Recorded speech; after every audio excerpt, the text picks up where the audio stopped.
I never thought I'd be the one telling this story. Not like this anyway. My name's Kayla, and I'm 16 now. It feels weird to write it down, like if I do, it'll make it all real in a way it hasn't been before. But I have to. Maybe someone out there needs to know. Or maybe I just need to get it out before it eats me up inside. We live way out in the woods of Washington State, near the Olympic Peninsula. My father calls it God's country, but after everything, I don't know what to call it anymore. It's just empty. Too empty sometimes. Father's name is Tom. He's a big guy, ex-military, works odd jobs in town, logging when there's work, fixing trucks otherwise. Mother left when I was little. Said the isolation was too much. Father didn't fight it. He just nodded and went back to sharpening his knives. That's how he's always been. Quiet, steady. Like a rock you can lean on until it crushes you. Me? I was the kid who climbed trees and shot squirrels with a .22. Normal enough for out here. Until the summer, I turned 12. It started with the deer. We were out tracking one morning, just the two of us.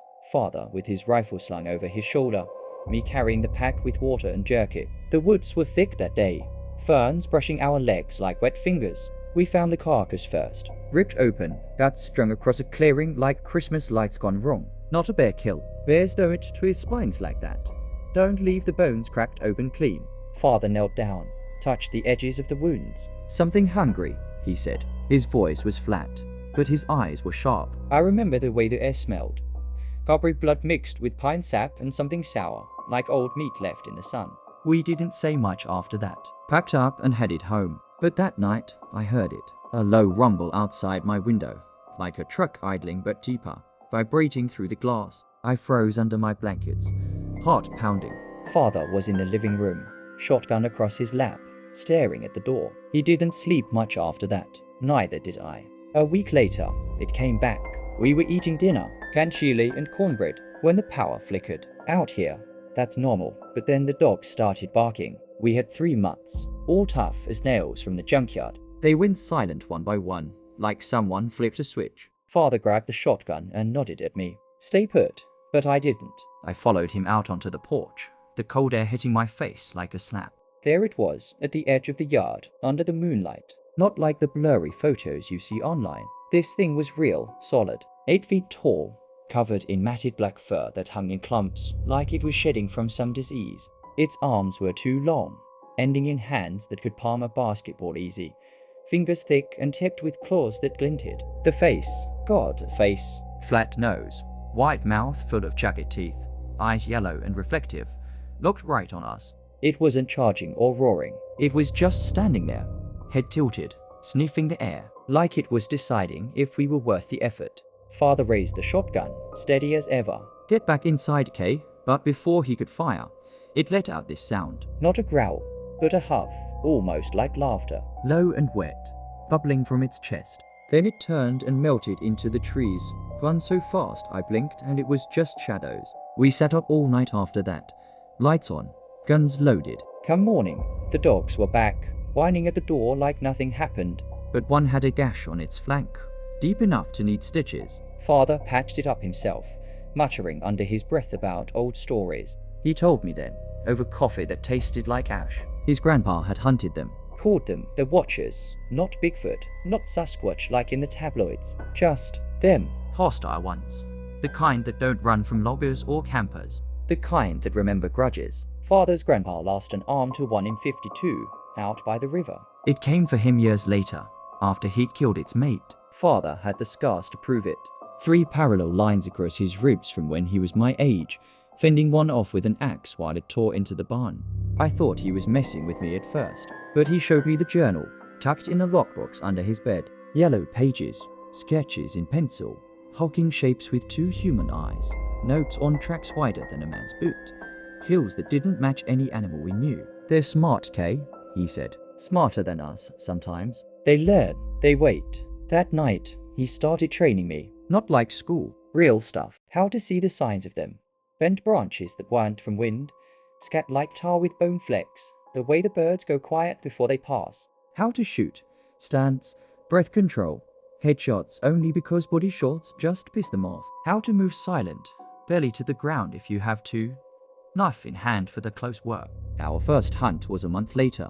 Father got a tip from an old buddy in town. a logger who'd seen one dragging a calf off near the ridge. We geared up at dawn. Camo, packs with flares. Salt Round's father swore they burned the wounds, and his. 30:06. I had the Remington, light enough for my arms, but with enough kick to drop a buck. We hiked 5 miles in, sun barely up, mist hanging low. The air was heavy, like before a storm, and every snap of a twig made my skin crawl. We found the nest first. Or what passed for one. A cave mouth half hidden by moss, steam rising from inside like breath. Father signaled me to circle left, low. I could smell it now. That sour rot, mixed with wet earth. We waited, ears straining. Then the grunt came from deeper in, 2 of them by the echoes. Male and female, Father whispered. Mates. The female came out first, lumbering on all 4s, sniffing the ground. She was smaller, but meaner looking, fur patchy around old scars. I lined up the shot, finger light on the trigger. Father nodded. The crack of the rifle echoed like thunder. She dropped, head exploding in red mist, body twitching, but the male was already charging, faster than anything that size should move, crashing through brush like it was paper. Father fired twice, sent to mass, but it barely slowed. It hit him like a freight train, slamming him into a tree 10 feet back. I heard the crack of roots, saw blood spray from his mouth. Panic hit me, but I didn't freeze. Dad's voice in my head, aim high. I pumped the lever and fired, the recoil bruising my shoulder. The bullet took its jaw clean off, teeth flying like shrapnel. It staggered, gurgling black blood, and I fired again. Into the eye socket this time. It went down in a heap, limbs playing out. We sat there panting, the woods ringing with silence. Father coughed, spitting red, but he grinned through the pain. Good shot, kid. Clean kill. We dragged them to the cave mouth, poured gas from the pack, and lit it up. Flames roared high, smoke black and choking. On the way back, he leaned on me the whole hike, heavy as sin. The doctor in town said 3 cracked ribs, punctured lung. He healed slow, but we didn't tell anyone why. After that, it became our thing. Secret, like an addiction. We'd get calls. Whispers from locals who knew Father's rep. Missing hikers, mangled livestock, screams in the night that sounded too human. We pack up, head out. I got better quick. By 13, I could track solo. Cut a kill without puking. Father taught me the weak spots. The throat pass under the fur. The knees that buckle if you slash right. But they weren't just animals. That's what made it stick in your gut. They'd leave signs. Branches woven into shapes, like crude faces staring back. Once, after a kill, we found a door made of twigs and deer hide, left at our truck. Inside, a lock of my hair, snipped clean while I slept. We bonded over it, me and Father, nights by the fire. Him carving new knife handles, me cleaning guns. He'd tell stories, not the grandpa ones, but his own. Like the time a young one got into the house when I was a baby, standing at my crib until he bashed his skull with a fireplace poker. "You are why I fight them, Kay," he'd say, ruffling my hair. They sense weakness, family's weakness. I believed him, felt strong, like we were guardians or something. School was a joke after that. Bars rides into town, faking normal with kids who cared about TikTok and boys. I had bruises from hunts, excuses about falling off the roof. But out there, with Father, I was alive. Electric. The kills piled up. 5 that first year, 7 the next. We got a system. Scout at dusk, strike at dawn when they're sluggish. Flare for distraction.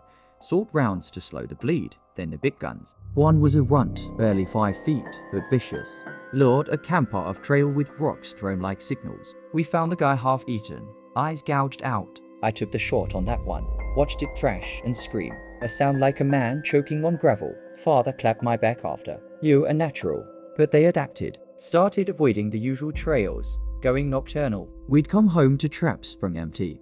Our scent marked with the tarry scat around the property. Father upped the game. Motion cams, tripwires with bells. I started dreaming about them. Yellow eyes in the dark, hands reaching through my window. Woke up sweating, knife under my pillow. Told Father once. He just nodded. Means you're paying attention. Summer I turned 15. Things shifted. We got a bit cool. Multiple sightings up in the Cascades, near old mining town ghosted out decades ago. Hikers vanishing, rangers pulling back. Father's buddy, a Park Service guy named Hal, said it was a pack.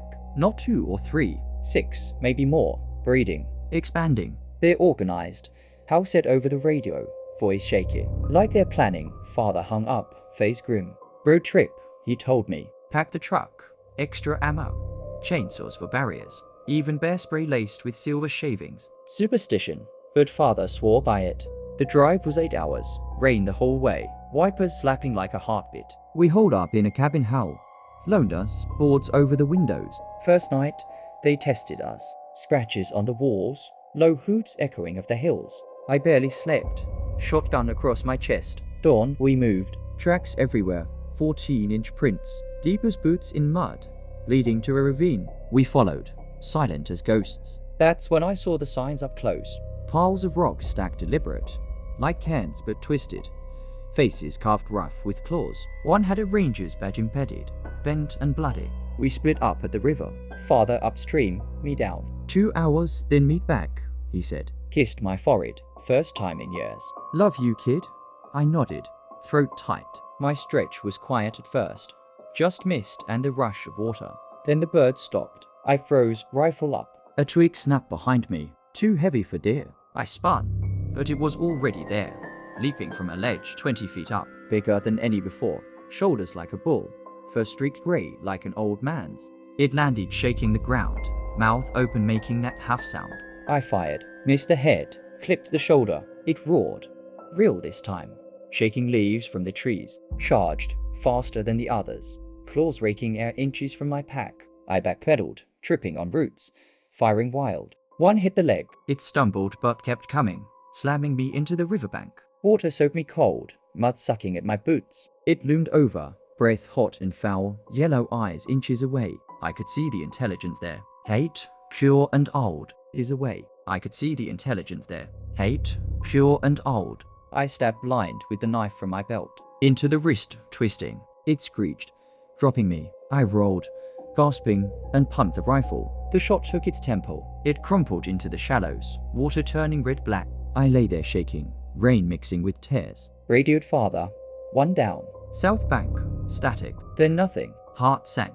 I hauled the body out, slit the belly per protocol. Check for young, burn the rest. Empty gut. Thank God.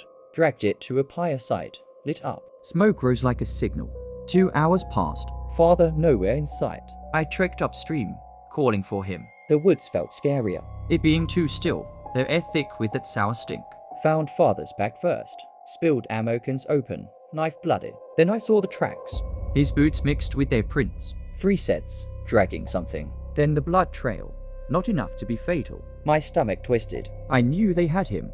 I followed, rage burning in me next to the fear. The trail led to the mine entrance, boarded up but fresh claw marks splintering the wood. Inside, it was pitch black. I could barely see. I flicked on the headlamp, beam cutting through darkness.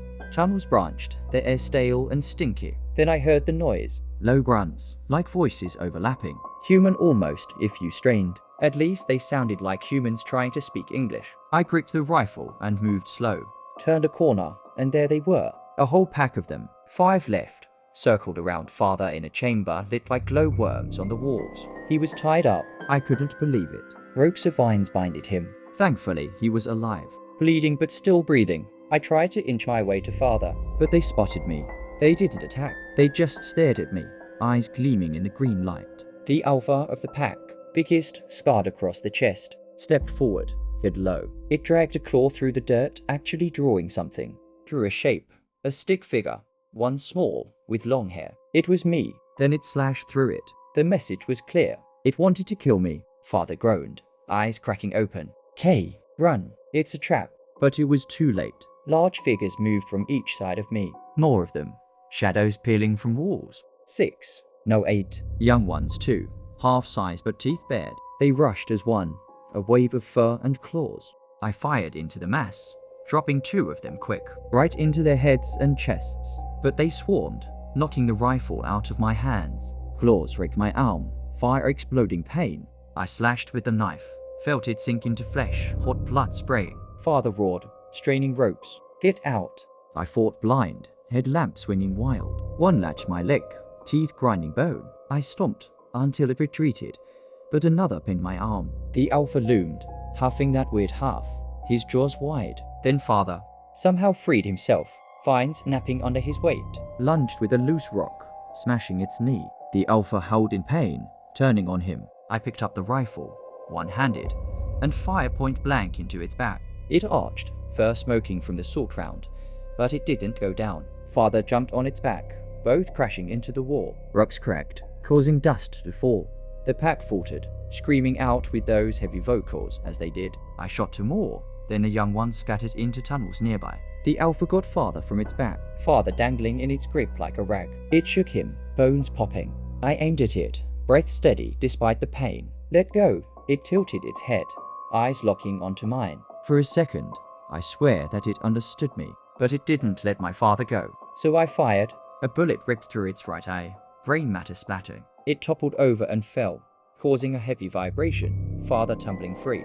Wasting no time, we dragged each other out of the cave, collapsing in the rain. I radioed Hal. SOS, gave him the coordinates. He choppered in at dawn. Medivac for father, internal bleeding. Gashes needing 40 stitches.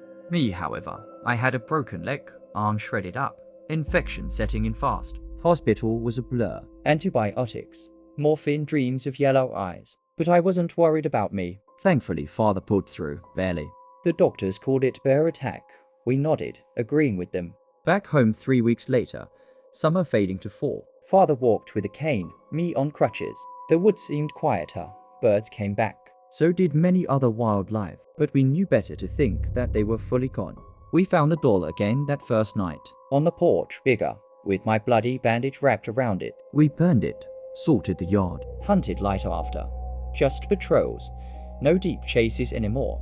Father talked retirement, maybe for us to move to town. But I don't think we ever will.